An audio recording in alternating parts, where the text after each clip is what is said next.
जय हिंद दोस्तों, स्वागत है आप सभी लोगों का एक बार फिर से तैयारी कर लो चैनल के UGC NET JRF TGT PGT और जितनी भी शिक्षक पात्रता परीक्षाएं हैं उनकी डिटेल्ड क्लासेस में।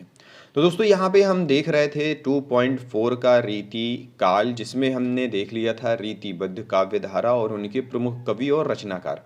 अब हम यहाँ पे देख रहे हैं रीति सिद्ध काव्य धारा के बारे में। रीति सिद्ध काव्य के बारे में देखेंगे और देखेंगे इसके प्रमुख कवि कौन है, थोड़ा सा डिटेल्ड में भी जानेंगे कि रीति सिद्ध काव्य धारा में हुआ क्या था और कौन कौन से जो इम्पोर्टेंट टॉपिक हैं परीक्षाओं की दृष्टि से वो भी हम यहाँ पे देखने वाले हैं। तो दोस्तों, अगर आपने पिछली वीडियोस नहीं देखी हैं तो आप चैनल के प्लेलिस्ट में जाएं। UGC NET JRF TGT PGT June 2022 के नाम से प्लेलिस्ट है, वहाँ पे जाके आप उन्हें देख सकते हैं। इसके अलावा दोस्तों हमारी यहाँ पे 10 ईयर्स प्रीवियस क्वेश्चन पेपर की सीरीज चल रही है, तो वहाँ पे भी जाके आप उन्हें देख सकते हैं और उस प्लेलिस्ट का नाम है 10 ईयर्स प्रीवियस क्वेश्चन पेपर। तो आप प्लेलिस्ट में जाएं, चैनल को सब्सक्राइब कर लें, बेल आइकन प्रेस कर लें। डेली 2 वीडियो अपलोड होती हैं, तो ये दोनों वीडियो आपके लिए बहुत ही महत्वपूर्ण हो सकती हैं। अपने नोट्स जरूर बनाएं दोस्तों। तो चलिए शुरुआत करते हैं रीति सिद्ध काव्य धारा के बारे में। रीति सिद्ध काव्य मानसिकता के स्तर पर रीतिबद्ध काव्य के समान ही है। मतलब रीति सिद्ध और रीतिबद्ध वो दोनों थोड़ी थोड़ी समान ही हैं। इस धारा के कवियों ने काव्यशास्त्र के सिद्धांत या लक्षण प्रस्तुत नहीं किए हैं, केवल कविताएं लिखी हैं। पर ये कविताएं वस्तुतः काव्यशास्त्रीय लक्षणों को ध्यान में रखकर ही लिखी गई हैं। राजाओं की प्रशस्ति और श्रृंगार की केंद्रीयता जैसी जो विशेषताएं रीति काव्य में हैं, वे इस काव्य धारा में भी हैं। बिहारी, सेनापति, बेनी, कृष्ण कवि, रसनिधि, पजनेश आदि इस काव्य धारा के प्रमुख कवि हैं। सेनापति के बारे में अगर बात की जाए तो सेनापति,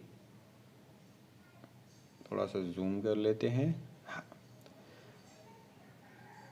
सेनापति, इन्हें रीतिकालीन कवियों में प्रकृति वर्णन की दृष्टि से अद्वितीय कवि माना जाता है। प्रकृति वर्णन की वजह से इन्हें रीतिकालीन कवियों में अद्वितीय कवि माना जाता है। ये बड़े ही सहृदय कवि हैं। ऋतु वर्णन तो इनके जैसा और किसी श्रृंगारी कवि ने नहीं किया, ये कथन है रामचंद्र शुक्ल का। किसके लिए? सेनापति के लिए।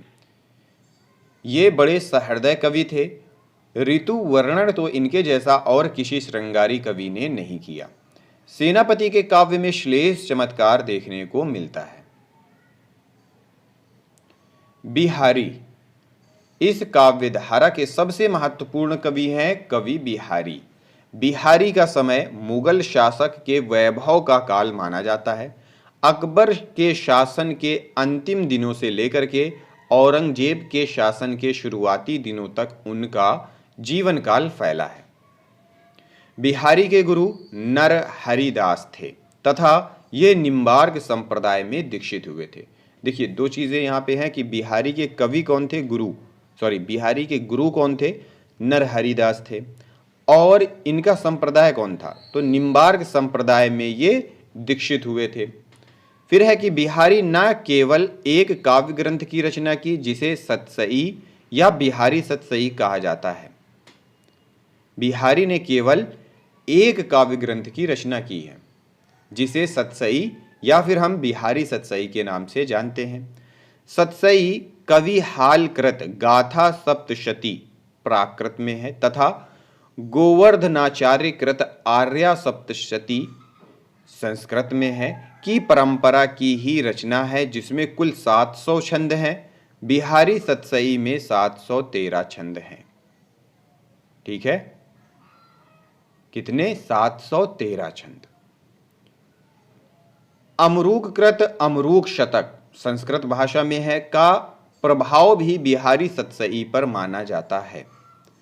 कृपारामकृत हित तरंगिणी को हिंदी में सतसई परंपरा का प्रथम ग्रंथ माना जाता है। हिंदी में सतसई परंपरा का प्रथम ग्रंथ किसे माना जाता है? हित तरंगिणी को, जिसके रचनाकार हैं कृपाराम। सतसई ने बिहारी की ख्याति इतनी बढ़ा दी है कि सतसई शब्द का अर्थ ही बिहारी सतसई हो गया है। इनकी कविताओं में चमत्कार की कितनी क्षमता है, यह जॉर्ज ग्रियर्सन के इस कथन से पता चलता है।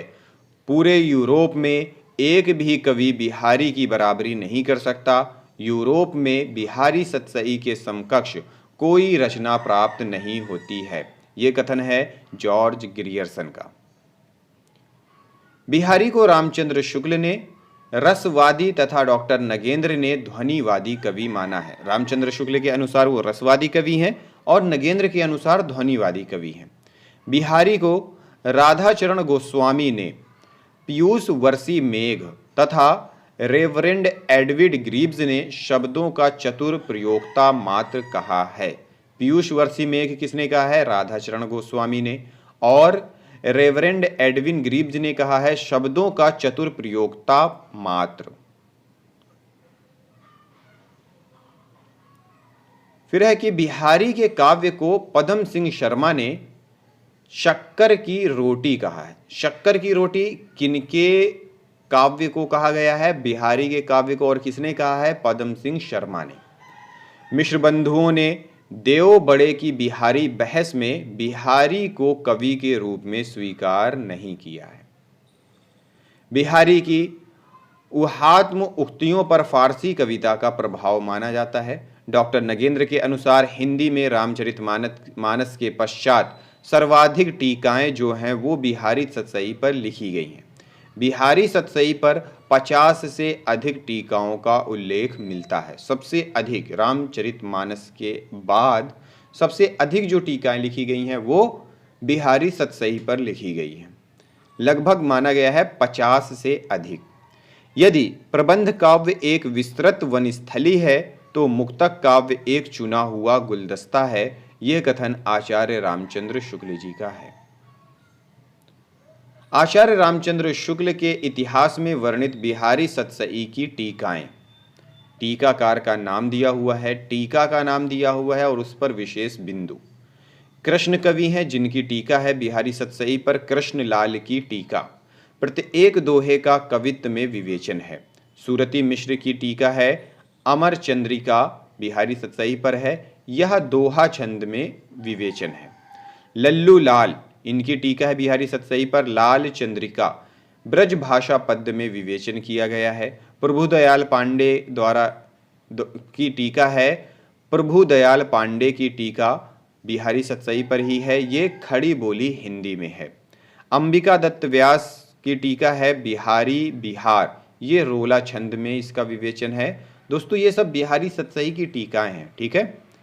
पदम सिंह शर्मा संजीवनी भाष्य इनकी टीका है जो कि विवेचन में तुलनात्मक प्रविधि का प्रयोग किया गया है। आनंदी लाल शर्मा की टीका है फिरंगे सतसई। ये फारसी भाषा में है। जगन्नाथ दास रत्नाकर की टीका है बिहारी रत्नाकर। ये खड़ी बोली हिंदी में है। पठान सुल्तान ने बिहारी के दोहों पर अच्छी कुंडलियां लिखी हैं। आचार्य शुक्ल के अनुसार बिहारी सतसई पर सबसे उत्तम और प्रमाणिक टीका जगन्नाथ दास रत्नाकर कृत बिहारी रत्नाकर 1921 ईस्वी है। पंडित परमानंद ने श्रृंगार सप्तशती शीर्षक से संस्कृत में तथा मुंशी देवी प्रसाद प्रीतम ने गुलदस्त बिहारी शीर्षक से उर्दू में बिहारी सतसई का अनुवाद किया है। बिहारी सतसई का अनुवाद दो लोगों ने किया है। किसने किसने? पंडित परमानंद ने श्रृंगार सप्तशती के नाम से संस्कृत भाषा में तथा मुंशी देवी प्रसाद प्रीतम ने गुलदस्त बिहारी शीर्षक से उर्दू भाषा में। भारतेंदु ने बिहारी के कुछ दोहों पर कुंडलियां छंद की रचनाएं की हैं। प्रमुख रीति सिद्ध रचनाकार एवं उनकी रचनाएं देखेंगे। एक तरफ रचनाकार का नाम, रचनाएं और दूसरी तरफ दिया हुआ है उस पर आधारित वर्ण विषय। सबसे पहले रचनाकार यहाँ पे दिया हुआ है सेनापति 1579 ईस्वी। इनकी रचना है कवित्त रत्नाकर। ये राम कथा का वर्णन है। इसमें 5 तरंगे हैं एवं 394 इसमें छंद। फिर सेनापति की ही रचना है काव्य कल्पद्रुम। ये रीति ग्रंथ काव्य है, रीति ग्रंथ है।